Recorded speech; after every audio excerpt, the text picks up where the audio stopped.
Back again. What I would like to talk about today is treatment planning. And treatment planning is where me and the client are going to rank the problems. We're going to see what goals we're going to work on. And we want to put them in order if we can. And looking at the problem as what's the problem that's having the most effect, that's damaging to my life, things that I really want to get started with right away. We're looking at substance abuse, so let me just say this, that there are 4 global criteria to treatment planning. So you can also expect for a lot of questions in that area as well.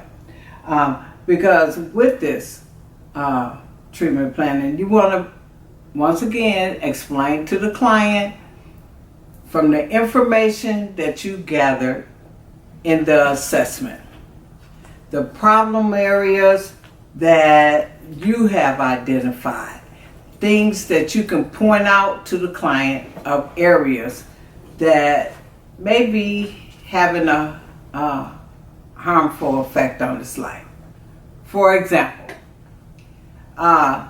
if the client is presenting to you with substance abuse problems, that he's using drugs, that he has his primary drug use may be alcohol, but he also smokes marijuana and he snorts cocaine every now and then.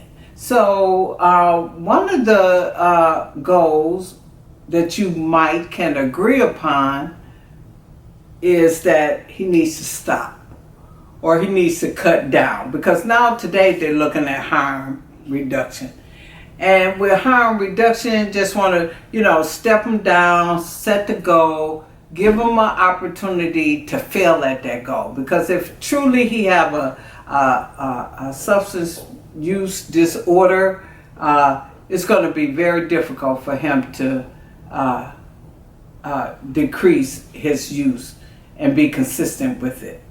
So that may be a goal. Then you also need to include the intervention as to what techniques are going to be used to help him to remain drug and alcohol free. What are some of the things he's going to do?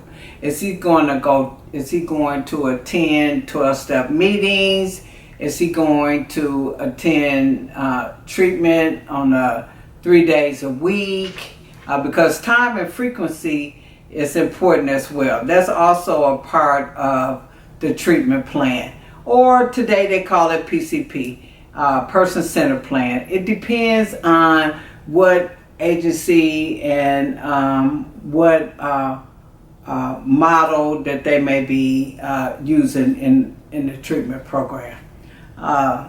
So when ranking and identifying the problems, putting them in order, we talked about explaining to the client the rationale for it as well, and looking at the client's needs. And this, the treatment plan should be in written form.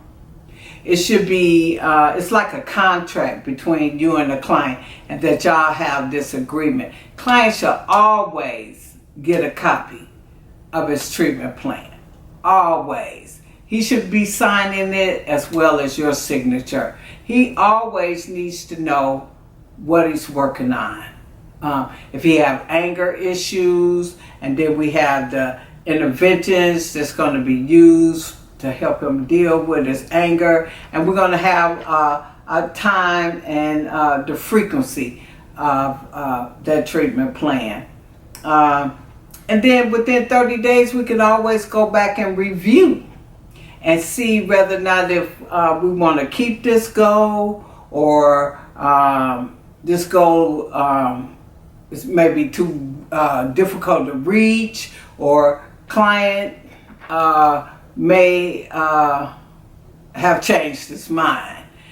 Thinking at the beginning, at the beginning of someone's treatment, they always want to get a job because they need some money, and then, you know, find out he's really having a hard time with obtaining employment because he may have a criminal record that may be getting in the way. He may have some old fines, or he may have something that he really needs to work on before he can gain employment. He may even lack employment skills. So those things needs to be done first. So we really have to, you know, think it through and not just put something down on paper just to say we got a treatment plan in order. Because, you know, some agencies, you may put one goal on the treatment plan until the client can get involved in treatment. However, when you have completed an assessment, you have completed first of all, you complete the screening, the intake, the orientation, the assessment. When you get to the assessment, you probably really going to identify some problems that needs to be addressed. Maybe some mental health problems. A client may have had a diagnosis for mental illness. He may not have been taking this medicine. So all of those things need to be added to the treatment plan. Want to make sure that the client needs are being met. That is the purpose of treatment planning. Let's see. Also, when talking about treatment planning, want to look at some of the resources also that could be used to help him. For example, if he has an educational problem, he may need vocational rehabilitation. So that is a resource that can be used. Also, if he lacks some type of support to encourage him to remain alcohol and drug free, we may want to put down the probation officer. The Department of Probation, now it's the Department of Public Safety.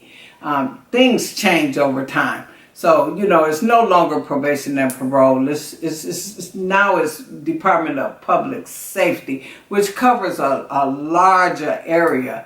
And so, you know, just stay abreast of resources that's available.